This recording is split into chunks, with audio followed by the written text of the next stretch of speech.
देखो, प्रहलाद जी ने श्री भगवान को देखा।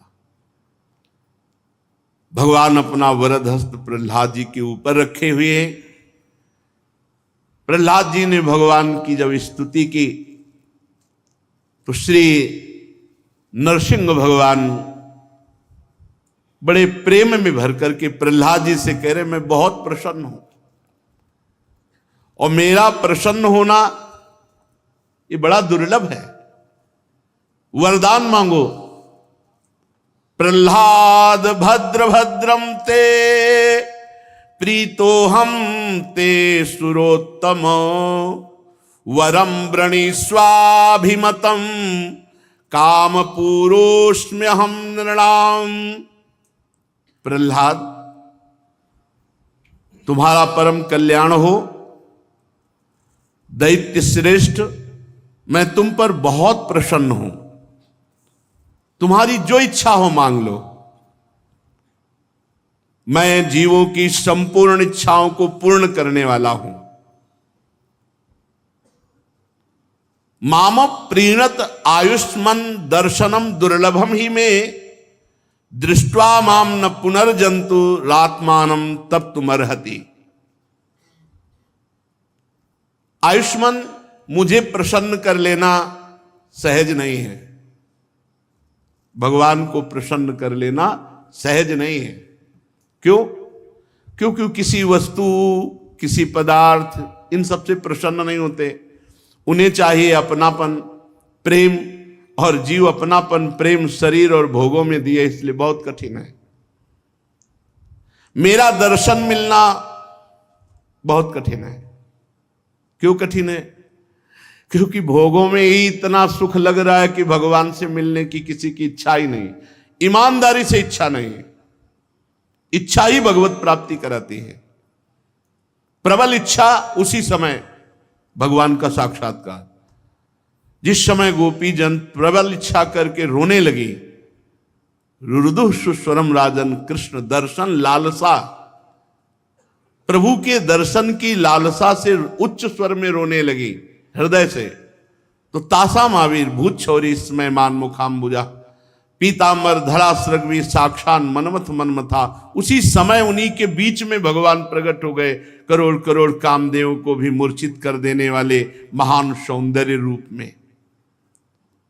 भगवान कह रहे हैं, मेरा दर्शन बहुत कठिन है। क्यों कठिन है? बहुत सरल है। कठिन इसलिए है कि जननी जनक बंधु सुत दारा तनु धन धाम सुहृद परिवारा, इन सबकी ममता ताग बटोरी और मम पद मनहि बांध बर डोरी। ये बहुत कठिन है, इसीलिए भगवत दर्शन कठिन है। मां की ममता, पिता का प्यार, भाई का प्यार, घर की आसक्ति, शरीर की आसक्ति, स्त्री की आसक्ति, पुत्र की ममता, ये सब बटोर करके और प्रभु के चरणों में लगा दो, अभी दर्शन हो जाएंगे। यही बटोरना कठिन है। इसीलिए गुरुदेव भगवान की महिमा प्रकाशित है। जो हम जन्म जन्म में नहीं बटोर सकते, वो ऐसे चंद दिनों में बटोर देते हैं। चंद दिनों में हमारे सब ममता की जितनी रस्सियां हैं वो सब बटोर कर प्रभु के चरणों में लगा देते हैं। बलिहारी गुरु आपने गोविंद दियो मिला।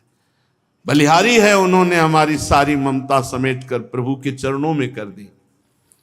तो मेरा दर्शन बहुत कठिन है, भगवान कह रहे हैं। परंतु जब मेरा दर्शन हो गया, अब फिर उसके हृदय में कोई ताप, कोई चाह, कोई कामना नहीं रह जाती। मैं समस्त मनोरथों को पूर्ण करने वाला हूं। इसलिए सभी कल्याणकामी परम भाग्यवान साधुजन कोई कामना न करके जितेंद्रीय होकर समस्त वृत्तियों से एकमात्र उपाय करते हैं, मुझे प्रसन्न करने का, मेरे दर्शन पाने का। भगवान ने कहा कि वरदान मांग लो, क्योंकि मेरा दर्शन समस्त कामनाओं को पूर्ण करने वाला है। प्रहलाद जी तो बड़े महाभागवत। प्रहलाद जी ने कहा, माम माम प्रलोभयोत्पत्त्यासक्तं कामेषु तैर्वरै तत्संग भीतो निर्विण्णो मुमुक्षस्त्वामुपाश्रितः भृत्यालक्षण जिज्ञासुर्भक्तं कामेष्वचोदयत् भवान संसार बीजे सुहृदय ग्रंथिषु प्रभु। प्रभु, मेरा जन्म दैत्य कुल में हुआ है, असुर कुल में, और असुर कुल जन्म से ही भोगों में रत। तो शायद इसीलिए आप मुझे कह रहे हैं कि वरदान मांग लो, पर प्रभु मैं भुलावे में आने वाला नहीं हूं। ये महान भागवत है। भगवान से कह रहे अब ये भुलावे में डालने वाली बातें मत करो प्रभु, की वरदान ले लो, ये लुभायमान बातें। हाँ, मैं मानता हूं असुर कुल में जन्म हुआ है और जन्म से असुर भजन विमुख होकर भोगों में लगे रहते हैं, तो शायद इसीलिए आप कह रहे हैं वरदान मांगिए। मैं उन भोगों के संग से डरकर, उनमें होने वाली तीव्र जलन से डरकर आपकी शरण में आया हूं, और आपके चरणों की शीतलता छोड़कर अब फिर वही भोग मांगू आपसे? नहीं नहीं, मैं भुलावे में आने वाला नहीं। भगवान, मुझमें भक्त के लक्षण हैं या नहीं, शायद यही जानने के लिए आप वरदान मांगने की बात कही है। क्योंकि जो आपका भक्त होता है वो आपसे कोई और वरदान मांगने की इच्छा कर ही नहीं सकता। शायद आप यही देखने के लिए पहला तो कहा कि मेरा असुर कुल में जन्म हुआ है, असुर जन्म से ही भोगों में रत रहते हैं, शायद इसलिए आपने वरदान मांगने की बात कही। दूसरी बात कही कि मैं भक्त हूं या नहीं, शायद यह देखने के लिए आपने वरदान की बात कही। प्रभु, ये जितने विषय भोग हैं ये हृदय को मलिन करते हैं। जितनी बार आप विषयों का सेवन करेंगे उतने आपका हृदय गंदा होता चला जाएगा, और ये जन्म मरण के चक्र को पुष्ट करते हैं भोग। इसलिए जगत गुरु, परीक्षा के सिवा मुझे तो कोई कारण नहीं दिखता। आप मुझसे बोल रहे हैं कि वरदान मांग लो, तो मुझे लगता है आप मेरी परीक्षा ले रहे हैं, क्योंकि आप परम दयालु हैं और अपने भक्त को भोगों में फंसाने वाले वरदान की बात कैसे कह सकते हैं आप? प्रभु, आशासानो न वै भृत्यः स्वामिन्याशिषात्मनः न स्वामी भृत्यतः स्वाम्य मिच्छन्योराति चाशिषः। जो सेवक होकर के स्वामी के सुख की बात ना देकर अपने सुख की चाह करे, धिक्कार है ऐसी सेवकाई को। सेवक सुख चाहा मान भिखारी, सेवक होकर स्वामी के सुख की बात ना सोचकर स्वामी से अपने सुख की चाह करे, धिक्कार है ऐसे सेवक को। वो सेवक नहीं, वो तो लेन देन करने वाला स्वार्थी है। और जो स्वामी से अपनी कामनाओं की पूर्ति नहीं चाहता, निष्काम सेवक, वो स्वामी के सुख के लिए सोचता है। तो प्रभु, मैं आपका निष्काम सेवक हूं, आपसे मुझे किंचन मात्र कोई सुख लेने की आकांक्षा नहीं, और आप मेरे निरपेक्ष स्वामी हैं। मैं निष्काम सेवक हूं और आप निरपेक्ष स्वामी हैं। प्रभु, जैसे राजा और उसके सेवकों का प्रयोजन व स्वामी सेवक का संबंध रहता है, वैसा मेरा नहीं है आपके प्रति कि भाई सेवक राजा की सेवा की और मनमानी भोग सामग्री प्राप्त की, जय हो महाराज। मैं ऐसा नहीं हूं। मैं आपका निष्काम सेवक हूं और आप निरपेक्ष मेरे स्वामी हैं। पर आपने कहा वरदान मांगो तो स्वामी की आज्ञा का पालन करना चाहिए। यदि स्वामी की ऐसी इच्छा है कि वरदान दें तो मुझे मुंह मांगा वरदान दीजिए, ये वरदान दीजिए कि मेरे हृदय में कभी कोई कामना ही उदित न हो, तो आपकी आज्ञा का पालन भी हो गया। आपने कहा वरदान मांगो तो ये वरदान दीजिए कि मेरे हृदय में कभी कोई कामना ही ना उत्पन्न हो। क्या मांगा? प्रभु, ये कामना नष्ट कर देती है जीव को। जिसके हृदय में भोगों की कामना होती तो उसकी इंद्रियां, मन, प्राण, देह, धर्म, धैर्य, बुद्धि, लज्जा, श्री, तेज, स्मृति, सत्य, ये नष्ट हो जाते हैं। भोगों की कामना होते ही इंद्री, मन, प्राण, देह, धर्म, धैर्य, बुद्धि, लज्जा, श्री, तेज, स्मृति, सत्य, सब के सब क्षीण हो जाते हैं। कमल नयन, जिस समय मनुष्य, बहुत ध्यान देने योग्य बात, अपने मन में उठने वाली कामनाओं का परित्याग कर देता है, बहुत सुंदर बात, बहुत सुंदर बात। जिस समय साधक मन में उठने वाली कामनाओं का त्याग कर देता है, उसी समय वो भगवत स्वरूप हो जाता है। जब तक कामनाएं उत्पन्न हो रही और आप उनको सपोर्ट कर रहे हैं, तब तक भगवान से विमुख बने रहोगे। जिस दिन आप कामनाओं का त्याग कर दिए, मन में उठने वाली कामनाएं, और जब आप त्याग कर दोगे तो कामनाएं उठेंगी ही नहीं आगे, और जब आप निष्काम हो जाओगे उसी समय भगवत स्वरूप हो जाओगे। हे भगवान, आपको नमस्कार है। आप सबके हृदय में विराजमान उदार शिरोमणि परब्रह्म परमात्मा है, अद्भुत नृसिंह रूपधारी श्री हरि, आपके चरणों में मैं बार बार प्रणाम करता हूं।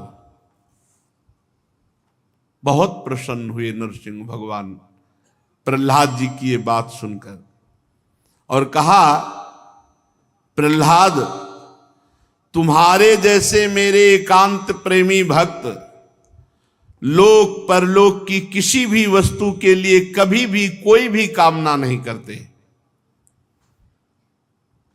फिर भी मेरी बात मान जाओ।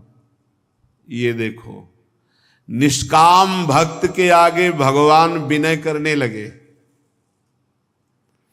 तुम्हारे जैसे निष्काम भक्त एकांत प्रेमी लोक परलोक के किसी भोग की कामना नहीं करते, पर मेरी बात मान जाओ, ज्यादा नहीं, केवल एक मनवंतर तक मेरी प्रसन्नता के लिए तुम ये दैत्य अधिपति सिंहासन स्वीकार करो। भगवान विनय कर रहे हैं, एक मनवंतर तक मेरी प्रसन्नता के लिए तुम इस राजपद को स्वीकार कर लो। समस्त प्राणियों के हृदय में समस्त यज्ञों के भोक्ता श्री भगवान हैं। श्री भगवान आदेश कर रहे हैं, तुम ये भोग स्वीकार कर लो मेरी प्रसन्नता के लिए। तुम मेरी लीला कथा सुनते रहना, सबके हृदयों में मैं विराजमान हूं ये देखते रहना, समस्त कर्म मेरे को अर्पित करते रहना, और अपने प्रारब्ध कर्म का क्षय करके तुम मेरे नित्य धाम को प्राप्त होगे। ये भगवान आदेश कर रहे हैं। भगवत प्राप्त महापुरुष भी भगवान की लीला कथा सुनते हुए, सब में भगवान का भाव करते हुए, सारे कर्म भगवान को समर्पित करते हुए अपने प्रारब्ध को भोगने की बात भगवान बोले। प्रारब्ध कर्म को भोग लो, सुखद या दुखद जैसा आवे। इसीलिए बड़े बड़े संत अपने प्रारब्ध को भोगते, क्योंकि भगवान की आज्ञा है प्रारब्ध कर्म को भोग लो। यहां ये नहीं कहा कि जाओ मैं तुम्हारे प्रारब्ध कर्म का नाश कर दूंगा। भगवान ने कहा तुम अपने प्रारब्ध कर्म को भोग लो, प्रारब्ध क्षय हो गया, बस हमारे धाम आ जाओगे। भोगों के द्वारा पुण्य कर्मों के फल और निष्काम पुण्य कर्मों के द्वारा पाप नाश करते हुए समय पर जब तुम्हारा शरीर छूटेगा तब तुम मेरे नित्य धाम के वासी हो जाओगे। बड़े बड़े भक्तजन, बड़े बड़े देवता ऋषिगण तुम्हारी पावन कीर्ति का गान करेंगे। तुम्हारे द्वारा की हुई मेरी इस नरसिंह स्तुति का जो कीर्तन करेगा, श्रवण करेगा, जो कहेगा और सुनेगा, वो तुम्हारी तरह ही कर्म बंधनों से मुक्त होकर मेरे परम धाम को प्राप्त होगा। प्रहलाद जी ने कहा, प्रभु जब आपने कहा कि मेरी प्रसन्नता के लिए एक मनवंतर का राज्य भोगो, तो अब मेरे हृदय में एक बात और आ गई है कि मेरा पिता आपका द्रोही, आपकी निंदा करने वाला, आपका द्रोह करने वाला, तो प्रभु मुझे लगता है चराचर जगत के गुरु आपकी जो निंदा करता है, आपकी जो अवहेलना करता है, वो दुर्गति को प्राप्त होता है। दीनबंधु ऐसा हृदय कहता है कि आपके कर कमल का स्पर्श और आपकी दृष्टि पड़ गई, इसलिए वो परम पवित्र हो चुके हैं। फिर भी मेरे हृदय में एक बात आ रही है कि वो आपसे द्रोह करते थे, आपकी निंदा करते थे। तो दीनबंधु, इस दुस्तर माया से मेरे पिता का उद्धार हो जाना चाहिए, क्योंकि जो आपकी निंदा द्वेष करता है उसकी दुर्गति पक्की है। प्रभु आप मेरे पिता को क्षमा कर दें और उनका उद्धार हो जाए। नरसिंह भगवान ने कहा, प्रहलाद तुम्हारे पिता, अरे तुम्हारे पिता क्या, तुम्हारे अगर 21 पीढ़ियां पितरों की होती ना, सो तर जाती। भगवान कह रहे, श्री भगवान कह रहे, त्रिशप्त भी सात्विक 21 त्रिशप्त भी पिता पूता पितृ भी सा तेन घ। तुम्हारे जैसा पुत्र पैदा हो जाए जिस कुल में, तो 21 पीढ़ियां भगवत प्राप्त हो जाती। त्रिशप्त भी पिता पूता पितृ भी सा तेन घ। निष्पाप प्रहलाद तुम्हारे पिता, अरे पिता की तो बात जाले, चूंकि 21 पीढ़ियां है नहीं। ब्रह्मा जी, कश्यप जी, हिरणाक्ष हिरण्यकश्यप, प्रहलाद जी। निष्पाप प्रहलाद तुम्हारे पिता परम पवित्र, 21 पीढ़ियां तुम्हारे पितर होते तो सब के सब परम पद में विराजमान होते, क्योंकि तुम्हारे जैसा कुल को पवित्र करने वाला बालक जिस कुल में हो जाए वो कुल धन्य हो जाता है। सो कुल धन्य उमा सुन जगत पूज्य सुपनीत।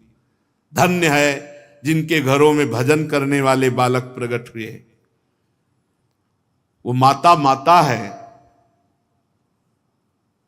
नहीं तो मनमानी आचरण करने वाले, पशुवत आचरण करने वाले, आसुरी प्रवृत्ति वाले बहुत है। लेकिन मां कहलाने का सर्व सौभाग्य उसी को जो देशभक्त, भगवत भक्त, समाज भक्त, ऐसा नाम प्रसंग कहे तो उपदेश, जाया धर्म धन्य सो देश, धन्य सु कुल जय जन्म भयो, धन्य सु तात धन्य सो माय, संतत सकल सुनो चितलाय, श्री हरिवंश प्रताप जस। धन्य है वो कुल, धन्य है वो माता, धन्य है पिता, धन्य है वो गांव, धन्य है वो देश जिसमें भगवान का नाम जापक भक्त पैदा हो जाए। तुम्हारे जैसा पुत्र कुल को पावन करने वाला होता है। मेरे शांत समदर्शी, यत्र यत्र च मद भक्ताः प्रशांताः समदर्शिनः साधवा समुदाचारास ते पूयन्त्यपि कीकटाः। मेरे जो शांत हैं, समदर्शी हैं, सदाचार का पालन करने वाले भक्तजन हैं, चाहे अपवित्र कीकट स्थान क्यों न हो, अगर वहां भी रहते तो परम पावन हो जाता है।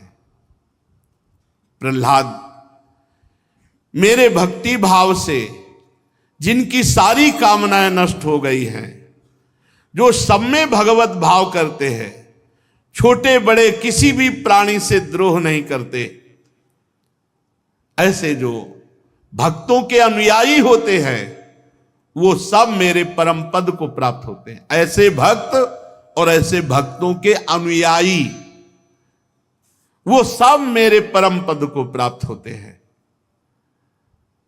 पर इन्हीं वचनों की तो वकालत है, इन्हीं वचनों की वकालत है। ऐसे जो भक्त होते हैं और ऐसे भक्तों के जो अनुयायी होते हैं, हम ऐसे नहीं हैं, पर हम ऐसे बड़ों के हैं, इसलिए हमें विश्वास है कि हम सबकी भगवत प्राप्ति होगी। क्योंकि हमारे में सामर्थ्य नहीं है, पर हम सामर्थ्यवानों के हैं, हम सामर्थ्यवानों के हैं। श्री हरिवंश शरण जे आए, श्री वृषभानु कुंवर नंदन निज कर अपनी चिट्ठी चढ़ाए। पड़ोसी के बेटे से गलती हो जाए तो बहुत बड़ी नजर आती है, और अपने बेटे की बहुत बड़ी गलती भी तिनके के समान लगती है। ये वात्सल्य का प्रभाव है, वात्सल्य। और वात्सल्य समुद्र प्रभु जन गुण प्रभु मान न काऊ, दीन बंधुवती मृदुल स्वभाव। यहां स्वयं प्रभु कह रहे हैं, संसार में जो भक्ति भाव से युक्त है, जिनकी सारी कामनाएं नष्ट हो गई, जो सर्वत्र मेरा दर्शन करते हैं, छोटे बड़े सभी प्राणियों में एक समदर्शी भगवान विराजमान, किसी को मन वचन कर्म से कष्ट नहीं देते, ऐसे भक्त और ऐसे भक्तों के अनुयायी वो सब मेरे परम धाम को प्राप्त होते हैं। अभी प्रभु के स्वभाव और प्रभाव को जाना नहीं है, इसलिए हमारी दुर्दशा हो रही है। प्रभु के स्वभाव और प्रभाव को जान लोगे ना तो कहीं मन जाएगा ही नहीं। एक बार स्वामी अखंडानंद जी महाराज ने पूज्य भाई से हनुमान प्रसाद पोद्दार जी से एकांत में कहा, भाई जी, जीवन में पूरे अनुभव की सबसे अच्छी बात आपकी जो एक बात बता दो। मस्ती में से भाई जी बड़े गंभीर हो गए और ऐसे भाव में डूबे कि आंसू चलने लगे, और एक चौपाई कही, उमा राम स्वभाव जेहि जाना, ताहि भजन तजी भाव न आना। भगवान शंकर कह रहे, उमा, जिसने प्रभु श्री हरि के स्वभाव को जान लिया, उसे भजन छोड़कर और कुछ अच्छा नहीं लगता। बहुत करुणामय समुद्र। जो तुम्हारे अनुयायी होंगे प्रहलाद जी, या जो ऐसे भक्त के अनुयायी होंगे, वो सब भगवत प्राप्त होंगे। बेटा, तुम मेरे सभी भक्तों के आदर्श हो। यद्यपि मेरे अंगों का स्पर्श होने से तुम्हारे पिता पूर्ण रूप से पवित्र हो गए हैं, तथापि तुम उनकी अंत्येष्टि क्रिया करो। तुम्हारी जैसे संतान के कारण वो महान उत्तम लोकों को प्राप्त हुए हैं। वत्स, तुम अपने पिता के राज सिंहासन पर स्थित होकर वेदवादी मुनियों की आज्ञा के अनुसार मुझ में अपना मन लगाकर मेरी शरण में रहकर इस राजकाज को मेरी सेवा समझो। बस यही समझाते हैं। लोग कहते हैं मैं गृहस्थ हूं, तो क्या है? क्या गृहस्थ भगवत प्राप्ति नहीं कर सकता? क्या गृहस्थ योगी नहीं हो सकता? क्या गृहस्थ भगवान को रिझा नहीं सकता? ये भ्रम मत लो कि आप गृहस्थ हो। आप श्री भगवान के हो। गृहस्थ आश्रम आपको सेवा मिली है, जैसे विरक्त आश्रम हमारी सेवा, तो गृहस्थ आश्रम आपकी सेवा। भगवान क्या कह रहे? वेदवादी मुनियों के, शास्त्र ज्ञानी महात्माओं की आज्ञा के अनुसार हमारे जो कही हुई बात है कि एक मनवंतर तक राजा बन करके राज्य शासन करो, तो ये मेरी सेवा हुई। शास्त्र के अनुसार, मुनियों की आज्ञा के अनुसार इस आज्ञा का पालन करो और अंत में मेरे परम धाम को प्राप्त होगे।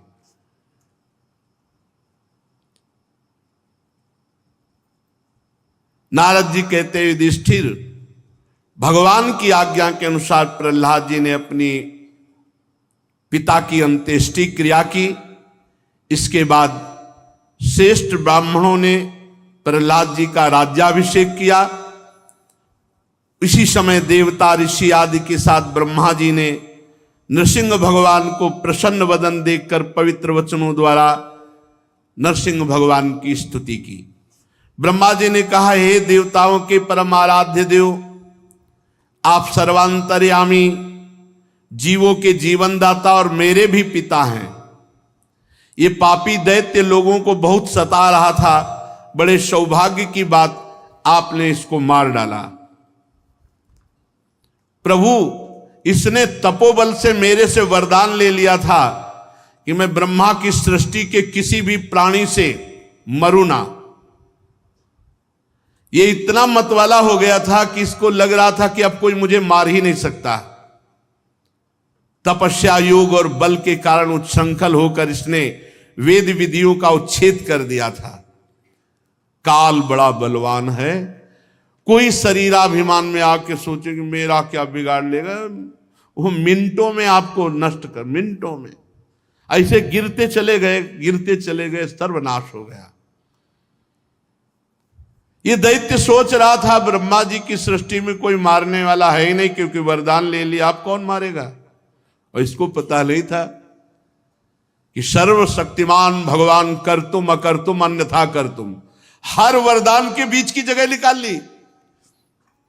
घर के भी भीतर न मरूं, बाहर न मरूं, तो डेयरी में बैठ गए। ना मनुष्य से मरूं, न पशु से मरूं, ब्रह्मा की बनाई सृष्टि से मरूं। तो प्रभु ने आधा शरीर नर हो, आधा शरीर सिंह, जीव से मरूं ना निर्जीव से मरूं। तो प्रभु ने दोनों दिखा दिए कि जीव निर्जीव बीच की स्थिति नाखून की होती है, फाड़ के फेंक दिया। दिन में ना मरूं, रात में, संध्या के समय, हर वरदान।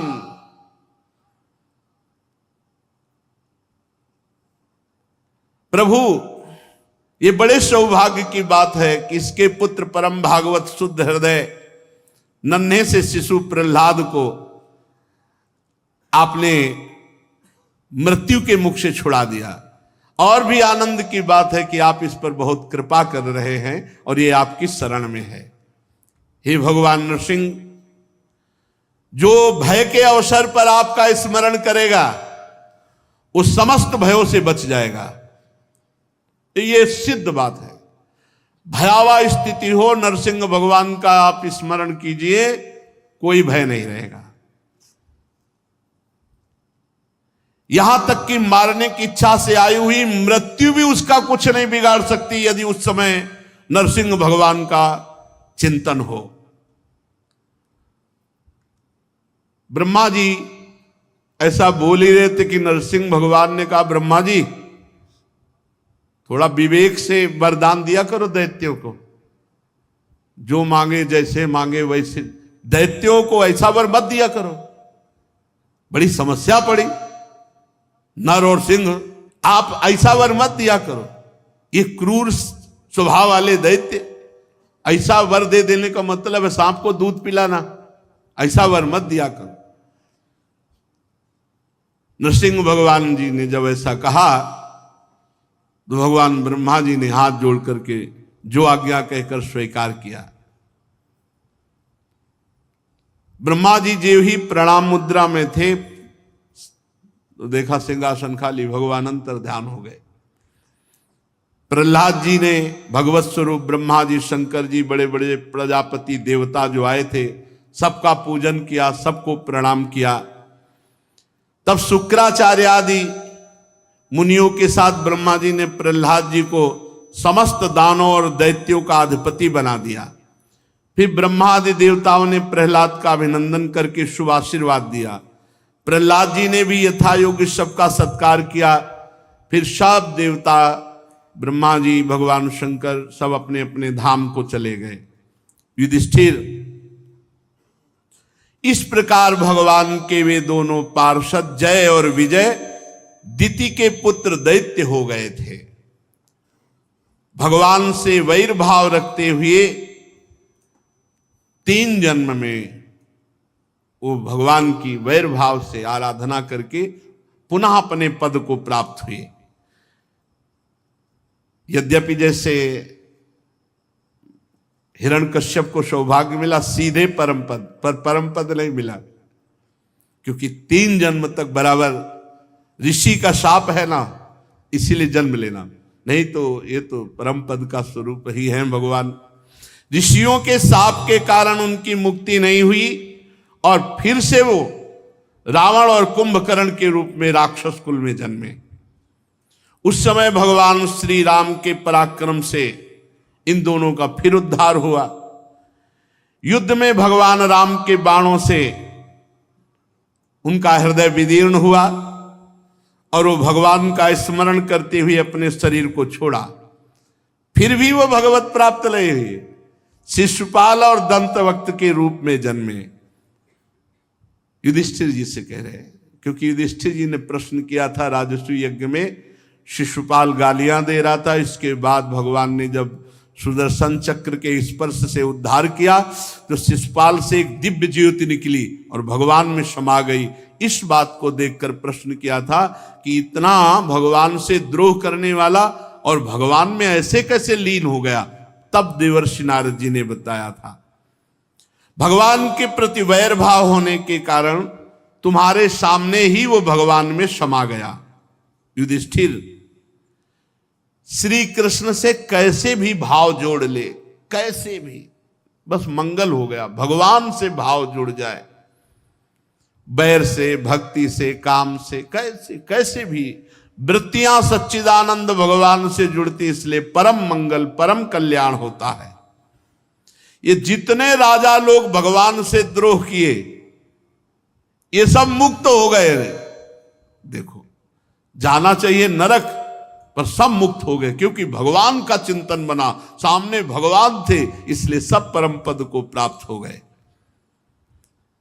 जैसे भृंगी कीट द्वारा पकड़ा हुआ दूसरी जाति का कीड़ा भयवश भृंगी का चिंतन करके भृंगी बन जाता है, ऐसे ही भगवान का चिंतन करके भय से, द्वेष से, कैसे भी वो भगवत स्वरूप हो जाते हैं।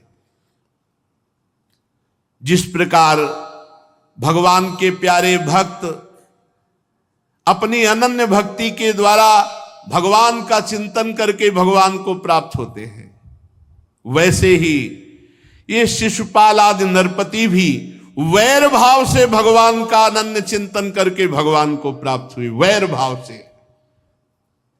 युधिष्ठिर, तुमने पूछा था कि भगवान से द्वेष करने वाले शिशुपाल को सारूप्य मोक्ष की प्राप्ति कैसे हुई, तो उसका उत्तर मैंने तुम्हें दे दिया। ब्रह्मण्य देव परमात्मा भगवान श्री कृष्ण का ये परम पवित्र अवतार चरित्र है। इसमें हिरणाक्ष और हिरण्यकश्यप इन दोनों दैत्यों के वध का वर्णन है। इस प्रसंग में भगवान के परम भक्त प्रहलाद जी का पावन चरित्र, भक्ति, ज्ञान, वैराग्य एवं संसार की सृष्टि स्थिति प्रलय के स्वामी भगवान श्री हरि के यथार्थ स्वरूप, उनकी दिव्य गुण एवं लीलाओं का वर्णन है। इस आख्यान में देवता और दैत्यों के पदों में कालक्रम से जो महान परिवर्तन होता है उसका भी निरूपण किया गया है। जिसके द्वारा भगवान की प्राप्ति होती है उस भागवत धर्म का भी वर्णन है। अध्यात्म के संबंध में सभी जानने योग्य बातें इस प्रसंग में कही गई। भगवान के पराक्रम से पूर्ण इस प्रहलाद और नरसिंह भगवान के पावन चरित्र को जो श्रद्धा से गान करेगा या सुनेगा, वो निश्चित कर्म बंधनों से मुक्त हो जाएगा। अपने को क्या चिंता है? संसार से मुक्त होने की चिंता नहीं, संसार का चिंतन न होने पावे इस बात की चिंता है। निरंतर भगवान का चिंतन, मुक्त तो है। अपने रोज भगवत चर्चा कर रहे हैं, धाम वास कर रहे हैं, प्रभु का चरणामृत पी रहे हैं, प्रभु का नाम जप कर रहे हैं, मुक्ति की भी मुक्ति है। हमें संसार का चिंतन न हो, ये सावधानी रखनी है। हर समय अपने प्रभु के चिंतन में रहे। जो मनुष्य परम पुरुष परमात्मा की ये नृसिंह लीला, सेनापतियों सहित हिरण्यकश्यप का वध, संत शिरोमणि प्रहलाद जी का पावन प्रभाव एकाग्र मन से सुनेगा, कहेगा, वो भगवान के अभय पद वैकुंठ धाम को प्राप्त होगा। युधिष्ठिर, इस मनुष्य लोक में तुम लोगों के भाग्य अत्यंत प्रशंसनीय हैं। क्यों? क्योंकि तुम्हारे घर में साक्षात परब्रह्म परमात्मा मनुष्य रूप धारण करके गुप्त रूप से निवास कर रहे हैं। इसी से सारे संसार को पावन करने वाले बड़े बड़े ऋषि मुनि बार बार उनका दर्शन करने के लिए चारों ओर से तुम्हारे घर आया करते हैं। बड़े बड़े महापुरुष निरंतर जिनको ढूंढते रहते हैं, जो माया के लेस से रहित परम परमानंद अनुभव स्वरूप परब्रह्म परमात्मा हैं, वो तुम्हारे ममेरे भाई बनकर, प्रिय हितैषी बनकर, पूज्य बनकर, कभी कभी आज्ञाकारी बनकर, कभी गुरु बनकर, वो श्री कृष्ण तुम्हारे बीच में रह रहे हैं। युधिष्ठिर, आज तक भगवान ब्रह्मा और भगवान शंकर भी अपनी बुद्धि लगा करके ये हैं और इतने हैं ये नहीं निश्चय कर पाए। ये हैं और इतने ही हैं, इसलिए भगवान अनंत हैं और वेद भी नेति नेति कहते हैं। फिर हम तो कर ही कैसे सकते हैं? हम तो बस इससे प्रभु को प्रसन्न करते हैं। ध्यान दीजिए, हम तो बस इससे भगवान को प्रसन्न कर सकते हैं। क्या? मौन, भगवान की भक्ति और संयम। इसी पूजा से हम भगवान को प्रसन्न करते हैं। देवर्षि नारद जी कह रहे, ये काम की बात है। मौन रहो। और भगवान की भक्ति का स्वरूप क्या है? देवर्षि नारद जी एक सूत्र में कहते हैं, तदर्पिता अखिलाचारिता तद्विस्मरणेन परम व्याकुलतेति। हर आचरण भगवान को समर्पित करो और इतना तन्मय रहो भगवान की स्मृति में कि थोड़ा भी विस्मरण होने पर व्याकुलता आ जाए। तो हम मौन, भक्ति और संयम, इससे हम अपने भगवान को प्रसन्न करते। यही हमारी पूजा है, इसी से भक्त वत्सल भगवान प्रसन्न हो। युधिष्ठिर, सबके एकमात्र आराध्य देव यही हैं, चाहे आप कृष्ण कहो चाहे काली कहो, चाहे जो नाम लो, यही सब बने हुए हैं, दूसरा कोई नहीं है। प्राचीन काल में बहुत बड़े मायावी मायासुर ने जब रुद्रदेव की कमनी कीर्ति में कलंक लगाना चाहा, तब इन्हीं भगवान श्री कृष्ण ने फिर से उनके यश की रक्षा और विस्तार किया। राजा युधिष्ठिर जी ने पूछा, नारद जी, मैं दानव किस कार्य में जगदीश्वर भगवान शंकर का यश नष्ट करना चाहता था और भगवान श्री कृष्ण ने किस प्रकार उनके यश की रक्षा की, आप कृपा करके बतलाइए। नारद जी ने कहा, एक बार इन्हीं भगवान श्री कृष्ण से शक्ति प्राप्त करके देवताओं ने युद्ध में असुरों को जीत लिया,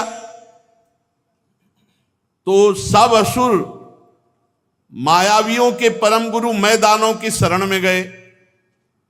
जब देवताओं ने असुरों पर विजय प्राप्त कर ली, तो सब के सब असुर मायावियों के परम गुरु मैदानों की शरण में गए। मैदानों ने कहा, हम ऐसे पुर की रचना करते हैं जिस पर देवता विजय प्राप्त नहीं कर पाएंगे। शक्तिशाली मयासुर ने सोने, चांदी और लोहे के 3 विमान बना दिए। वो विमान क्या थे? 3 पुर ही थे। इतने विलक्षण थे कि उनका कब आना हुआ, कब जाना हुआ, कितने शीघ्र से प्रकट होना, कितने शीघ्र से अंतर ध्यान हो जाना, और अपरिमित अस्त्र शस्त्र से, सामग्रियों से भरे हुए विमान। दैत्य सेनापतियों के मन में अब तो बड़ा उत्साह हो गया। मायासुर ने जो 3 पुरों की रचना की, लोकपतियों के प्रति वैर भाव था ही, उनकी याद करके तीनों विमानों के द्वारा वे छिपे रहकर सब लोगों का संहार करने लगे। जब देखा कि मारने वाला कौन है दिखाई ही नहीं दे रहा है, तीनों पुर बिजली की तरह यहां से वहां से वहां अस्त्र शस्त्रों की वर्षा, प्रजा का नाश। अब सब लोकपाल भगवान शंकर की शरण में गए, प्रार्थना की कि प्रभु हम सब का विनाश हो रहा है, अब आप ही रक्षा कर सकते हो। त्रिपुर में रहने वाले असुर हमारा नाश कर रहे हैं, हे देवादिदेव महादेव आप हमारी रक्षा कीजिए। उनकी प्रार्थना सुनकर के भगवान शंकर ने कृपापूर्ण शब्दों में कहा, डरो मत, और अपने धनुष पर बाण चढ़ाकर तीनों पुरों पर छोड़ दिया। उनके बाण से सूर्यमंडल से निकलने वाली किरणों के समान बहुत से, एक बाण से करोड़ों असंख्यों बाण प्रकट हो गए और आग की लपटें निकल रही थी उन बाणों से। अब तीनों पुरों का दिखना बंद हो गया। विमानवासी जितने भी असुर थे सब निष्प्राण होकर पृथ्वी पर गिरने लगे। महामायावी मैं दानों बहुत से उपाय जानता था, वो सब दैत्यों को उठा लाया और अपने बनाए हुए अमृत कुंड में डाल करके पुनः जिला दिया। अब वो सिद्ध अमृत रस का स्पर्श होते असुरों में और तेज और बल बढ़ गया और सबके शरीर वज्र के समान पुष्ट हो गए। भगवान श्री कृष्णचंद्र ने देखा कि महादेव जी का प्रयास तो निष्फल हो गया और वो सब असुर विमानों पर चढ़कर और आतंक मचाने लगे। भगवान श्री विष्णु जी को प्रेरित किया, वो गौ बन गए और ब्रह्मा जी बछड़ा बन गए और दोनों मध्याह्न के समय उन तीनों पुर में गए जहां अमृत के कुंड थे जिनमें दैत्यों को जिलाया था। सारा का सारा अमृत पी गए। भगवान विष्णु गौ बने और ब्रह्मा जी बछड़ा बने और जो त्रिपुर में अमृत कुंड था उसको जाकर के पी गए। यद्यपि दैत्य लोग रखवाली में थे पर भगवान विष्णु की दृष्टि पड़ते सब बेसुध हो गए। जब उपाय जानने वालों में श्रेष्ठ मायासुर को बात मालूम हुई तो उसने विचार किया कि भगवान श्री हरि तो बड़े सामर्थ्यशाली हैं। अमृत रक्षकों से उन्होंने कहा, भाई शोक मत करो, देवता असुर मनुष्य कोई भी प्राणी ऐसा नहीं है जो भगवान के विधान को मिटा सके। इसलिए जो होना है वही होगा, जो हरि चाहेंगे वही होगा। सबसे बड़े मायापति हरि हैं जिनके आगे किसी की माया काम नहीं करती। मायासुर ने ऐसा कहा। इसके बाद भगवान श्री कृष्ण ने भगवान शंकर से कहा, प्रभु अब वार कीजिए, अब प्रहार कीजिए, और एक रथ का निर्माण किया। धर्म को साक्षात रथ, ज्ञान को सारथी, वैराग्य को ध्वजा, ऐश्वर्य को घोड़े, तपस्या को धनुष, विद्या को कवच, क्रिया को बाण और अन्यान्य शक्ति अन्यान्य वस्तुओं का निर्माण किया। भगवान शंकर ऐसे रथ पर विराजमान हुए। पिनाकपाणी भगवान शंकर ने अभिजीत मुहूर्त में धनुष पर बाण चढ़ाया और तीनों दुर्भेद्य विमानों को भस्म कर दिया। इसलिए एक नाम पड़ा त्रिपुर विनाशक। उसी समय स्वर्ग में दुंदुबिया बजने लगी। देवता ऋषि लोग देवादिदेव महादेव जी के ऊपर पुष्पों की वर्षा करने लगे।